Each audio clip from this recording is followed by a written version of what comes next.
Welcome back friends to our DSSB channel that is even English 360 degree. आज मैं साहिबा Wick फिर आपका स्वागत करती हूँ अपने चैनल पर। तो चलते हैं आज चार्ल्स डिकेंस के प्रीवियस ईयर्स के क्वेश्चन की तरफ। आज है चार्ल्स डिकेंस का lecture number 3। Question 1, for which newspaper did Charles Dickens report the parliamentary debates? कौन सा ऐसा न्यूज़पेपर था जिसके लिए चार्ल्स डिकेंस ने रिपोर्ट की थी parliamentary debates? So it was mirror of parliament. ये न्यूज़पेपर था mirror of parliament and in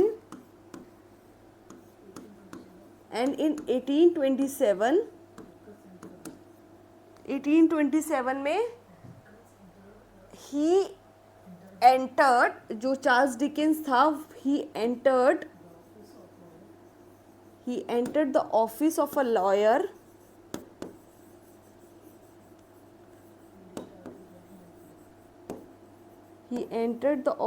lawyer and started working as a clerk.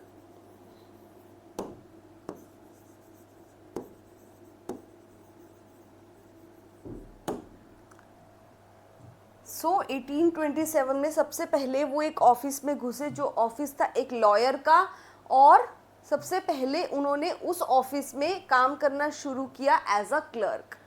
उसके बाद उन्होंने ये रिपोर्ट लिखी, कहाँ, किस पे? पार्लियामेंट्री में जो डिबेट्स होती है पार्लियामेंट में, उस पे उन्होंने इस न्यूज़पेपर में वर्क लिखा। Question 2, which of the following novels was the first by Charles Dickens? इनमें से कौन सी नॉवल है जो फर्स्ट नॉवल बनी चार्ल्स डिकेंस की? So it is Pickwick Papers. Pickwick Papers पहली नॉवल है चार्ल्स डिकेंस की, and it is a episodic novel. ये एक एपिसोडिक नॉवल है। It is an episodic novel which is written in various episodes.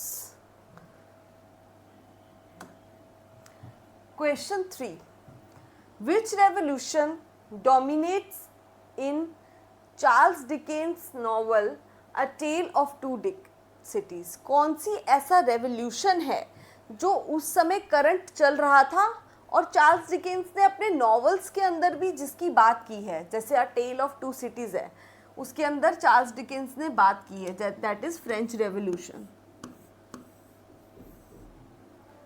So it is French revolution. Question 4, which one of the following was not bye Charles Dickens? इनमें से क्या है जो नहीं है बाय चार्ल्स डिकेंस? कौन सा वर्क नहीं है? A, the cricket on the hearth, B, the old curiosity shop, C, Barnaby Rudge, and D, Old Fortunatus. So one of the following जो चार्ल्स डिकेंस का वर्क नहीं है वो है Old फॉर्च्यूनेट्स।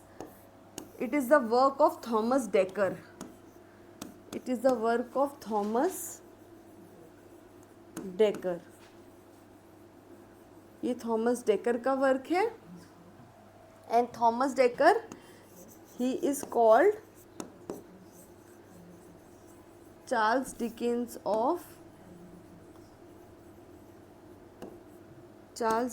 of Elizabethan age.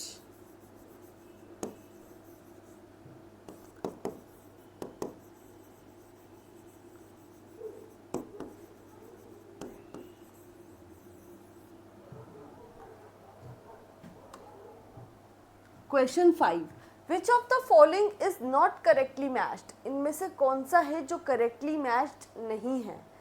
A, Thomas Gradgrind, जो कि Hard Times के character है, मेन करेक्टर है। Second, Richard Carstone, which is from Bleak House, बिल्कुल correct. Third, Ada Clare, which is from Bleak House, बिल्कुल करेक्ट। लास्ट करेक्टर है Abel मैकविच।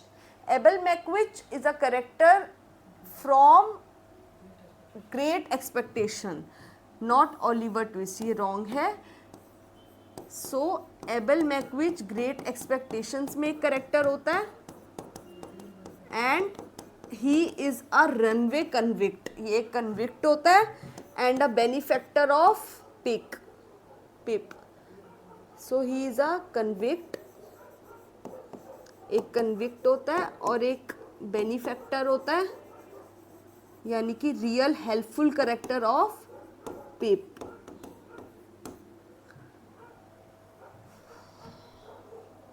So answer will be option number D.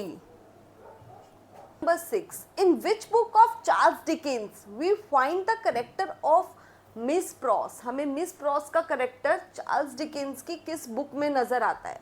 So it is A Tale of Two Cities. A Tale of Two Cities में एक character होता है जिसका नाम होता है डॉक्टर एलेक्जेंडर. डॉक्टर एलेक्जेंडर होते हैं जिनको 18 इयर्स की प्रिजन होता है, और उनकी एक बेटी होती है जिसका नाम होता है लूसी, एंड इसी लूसी की जो फ्रेंड होती है वो होती है miss pros. So she is the friend of Lucy. Miss pros Lucy की फ्रेंड कौन है? लूसी की फ्रेंड है miss pros.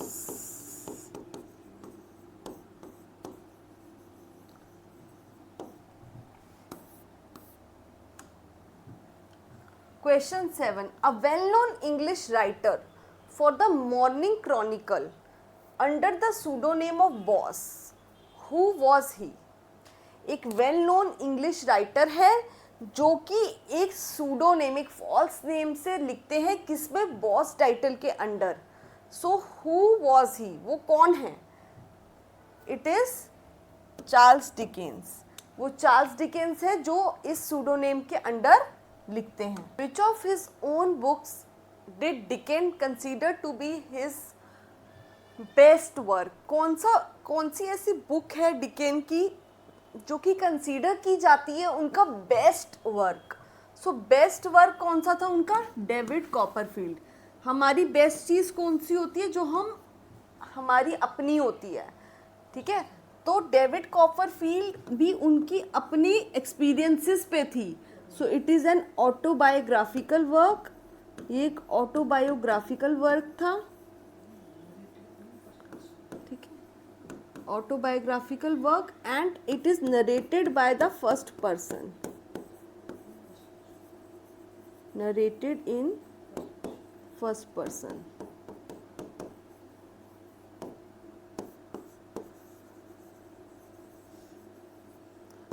Thirdly, David Copperfield shows मतलब tells the experiences of Charles Dickens' own life. जो डेविड कॉपरफील्ड है, it tells about the experiences. It tells about the experiences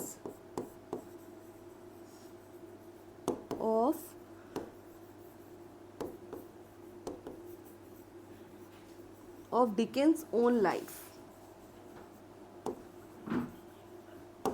खुद की डिकेंस की जो लाइफ की जर्नी थी उसको ये डेविड कॉपरफील्ड बताता है.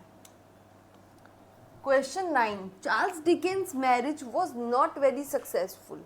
चार्ल्स डिकेंस की जो मैरिज थी वो सक्सेसफुल नहीं रही. When Dickens was middle aged, जब डिकेंस मिडल एज थे तो his name was linked with an actress. उनका जो नाम है एक एक्ट्रेस के साथ जोड़ा गया. A girl 25 years younger than him. और वो जो एक्ट्रेस थी वो 25 ईयर्स बड़ी थी, उनसे छोटी थी. What was her name? तो उनकी मैरिज अनसक्सेसफुल रही, उनकी मैरिज सक्सेसफुल नहीं थी. और उनकी जो वाइफ थी उसका क्या नाम था? उनकी वाइफ, चार्ल्स डिकेंस की वाइफ का नाम था कैथराइन होगार्थ. एंड इनसे इनकी मैरिज जो है वो अनसक्सेसफुल रही, and he had a love affair at the age of 45 years. 45 years की एज में इनका लव अफेयर हुआ, और उस एक्ट्रेस का नाम था उस एक्ट्रेस का नाम था Ellen Ternan. Ellen Ternan is the name of actress जिनसे उनका अफेयर हुआ and she was 25 years younger. Question 10. Charles Dickens novels deals largely. Charles Dickens की जो नॉवल है it deals largely with A war affairs, B divine matters, C business matters and D contemporary social conditions. So Charles Dickens novels deals with the contemporary social conditions. Charles Dickens की novels deals करती हैं contemporary social condition से. और वो contemporary social conditions क्या होती हैं? Orphans के बारे में और exploitation of women,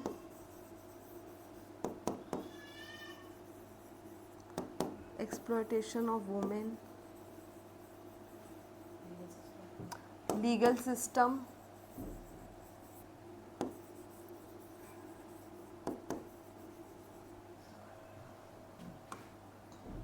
Question 11. Which movement of the Victorian age has influenced the novels of Charles Dickens? कौन सी मूवमेंट ऐसी है विक्टोरियन एज की जिसने इन्फ्लुएंस करा किसको? चार्ल्स डिकेंस की नॉवेल्स को. So it is liberalism. उस मूवमेंट का नाम है liberalism and liberalism means liberty for individual rights, liberty for individual rights.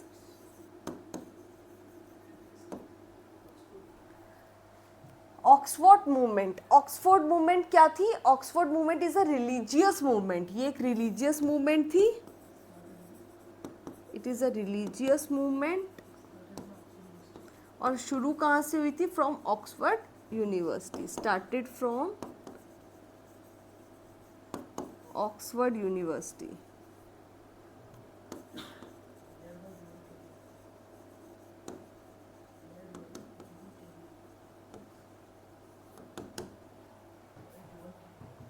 And इस मूवमेंट का लीडर कौन था? John Keble. So John कैबिल was the leader of Oxford movement. John कैबिल.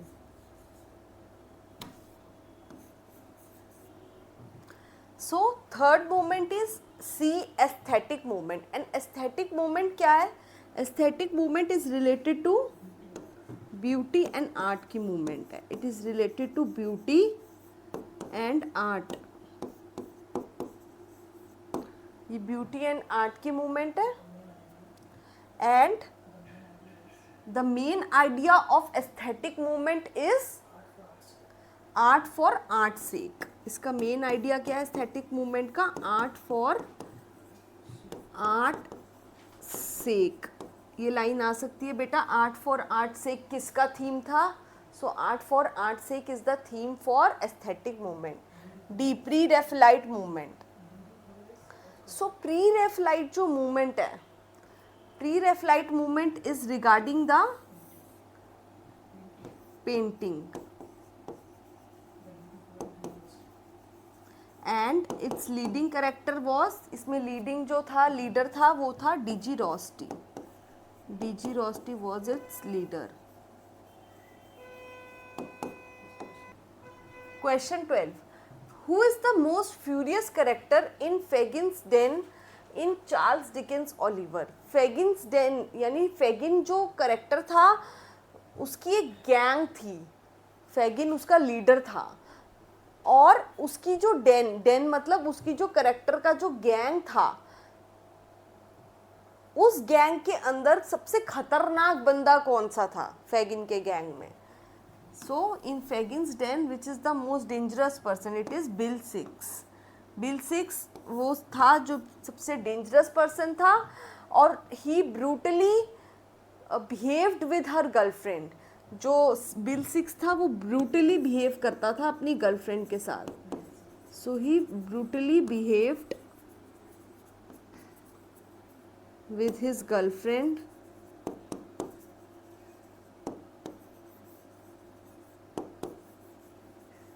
his beloved Nancy.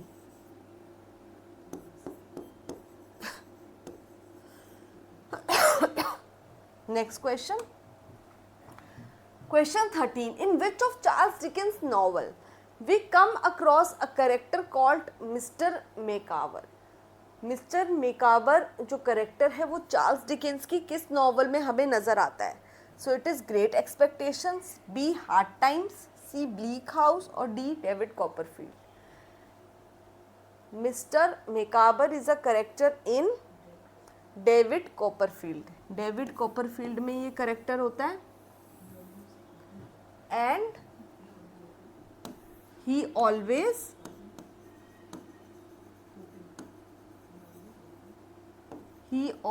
hoping something will turn. He always hoping something will turn.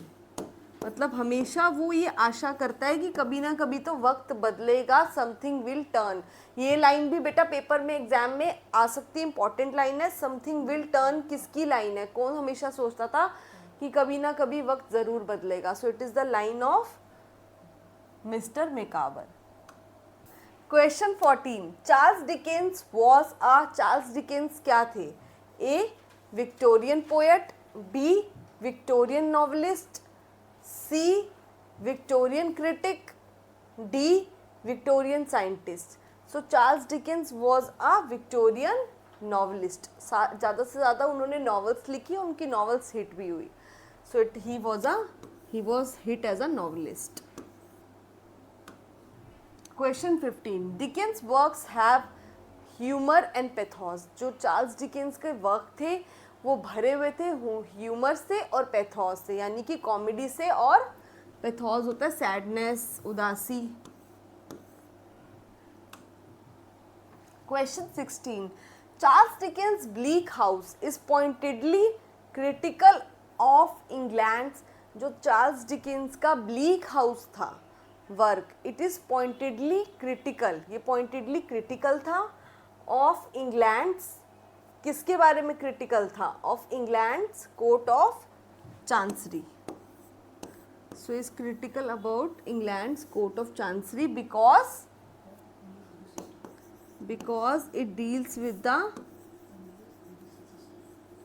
because it deals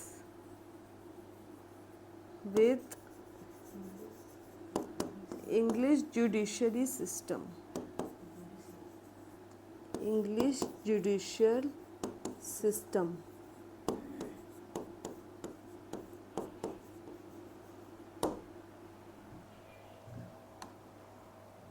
Question 17. Almost all of Dickens' novels show his preoccupation with dash problem. So जो Dickens के जो ज़्यादातर novels थे वो दिखाते हैं कि उनके वर्क में ज़्यादा से ज़्यादा क्या चीज़ें आती थी. तो उनके वर्क में ज़्यादा से ज़्यादा सोशल प्रॉब्लम्स पे हाईलाइट होता था. सोशल प्रॉब्लम्स जैसे कि exploitation of women, legal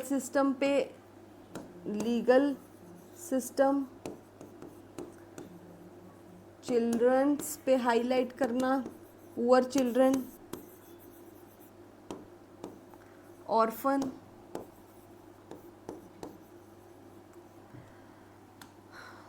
Question 18. The novel David Copperfield interweaves social conditions, personal experiences, attitudes and issues present in early dash England.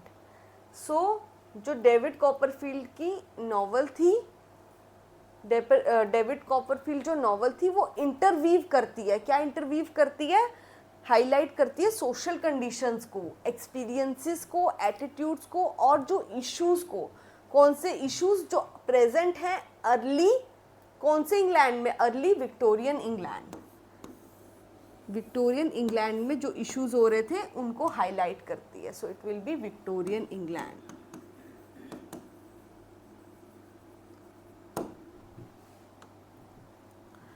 Question 19. David Copperfield, written by Dickens, has a dash person narrate. तो जो David Copperfield है, it is written by Charles Dickens and it has a dash person narrator. It has a first person narrator. क्योंकि ये autobiographical work है तो इसमें जो first person है वो ही अपनी ज़िंदगी की सारी बात लिखता है कि मेरे साथ लाइफ में ऐसा ऐसा एक्सपीरियंस हुआ, और एक ही व्यक्ति अपनी लाइफ के एक्सपीरियंस को बताता है. Question 20. Before dying, Dora in David Copperfield had told Dash that only she could occupy David's heart. जब डोरा की डेथ हो रही थी डेविड कॉपरफील्ड में, तो उसने डेविड को एक बात बोली थी कि जो तुम्हारा दिल है वो एक ही लड़की जीत सकती है, और वो कौन सी लड़की है? She was Ignis. एग्निस ही तुम्हारा दिल जीत सकती है, वही तुम्हारे लिए कंपेटेबल रहेगी. Question 21. Dash deals with the problems of boarding schools in Nicholas Nickleby. कौन डील करता है प्रॉब्लम्स ऑफ बोर्डिंग स्कूल्स के साथ in Nicholas Nickleby? So Charles Dickens deals with the problems of boarding schools. Boarding schools में जो problems face करनी पड़ती है उसके साथ भी डील करते हैं.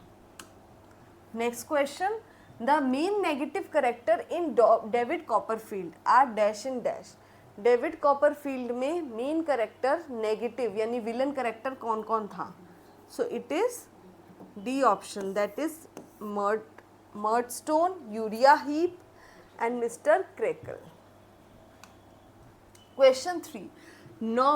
The novel David Copperfield is a bildungsroman. जो नॉवल है डेविड कॉपरफील्ड ये एक बिल्डिंग रोमा है, and a novel of dash and dash. और ये नॉवल है जिसमें क्या क्या बात हो रही है? ग्रोथ की, डेवलपमेंट की. क्योंकि इसमें करेक्टर जो है वो साइकोलॉजिकली और फिजिकली दोनों तरीके से बड़ा हो रहा है, छोटे से बड़ा होते हुए दिखाया है करेक्टर को. So it is called a building Roma.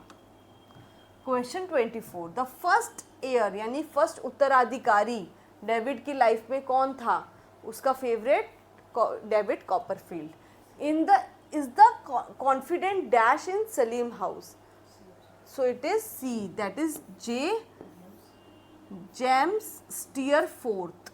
James Steerforth जो कि सलीम हाउस में रहता था. Question 25. Speaking about dash, Charles Dickens declared of all my books I like this best.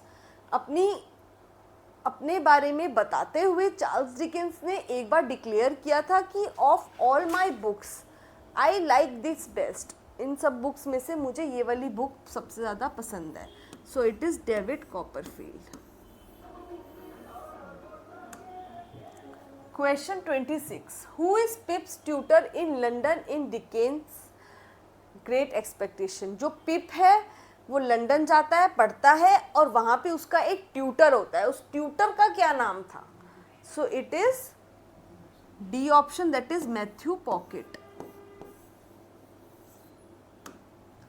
Question 27. Dash is the boss of a criminal gang of young boys and girls in Oliver Twist. कौन था boss criminal gang का? Criminal gang कौन सा? Young boys का और girls का. In Oliver Twist it was Fagin. Question 28. The novel Dash follows a classical tripartite structure entitled sowing, reaping and गार्डनरिंग.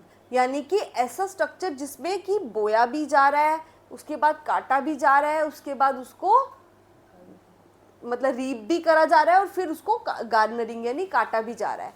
सो बोना, उगाना और काटना तीनों ही मतलब लेबर के काम हो रहे हैं. सो it is hard times. Hard work का काम हो रहा है ना, hard times. Question 29. Who is the artful Dodger. Artful Dodger कौन है? किसमें? ओलिवर ट्विस्ट में. जो फेगिन का गैंग है उसमें एक जेब कतरा है यानी pick pocketer. So pick pocket कौन करता है? Jack Dawkins. He is a pick pocketer. Artful Dodger. Question 30. Pickwick Papers is what. is an episodic novel which describes about the journey, जो describe करता है journey and experiences in different episodes. जैसे serials में episodes होते हैं ना, हम कोई सीरियल देखते हैं उसमें एपिसोड्स होते हैं, वैसे ही इसके काफ़ी सारे एपिसोड्स हैं. So you can join me on A1 English 360 degree.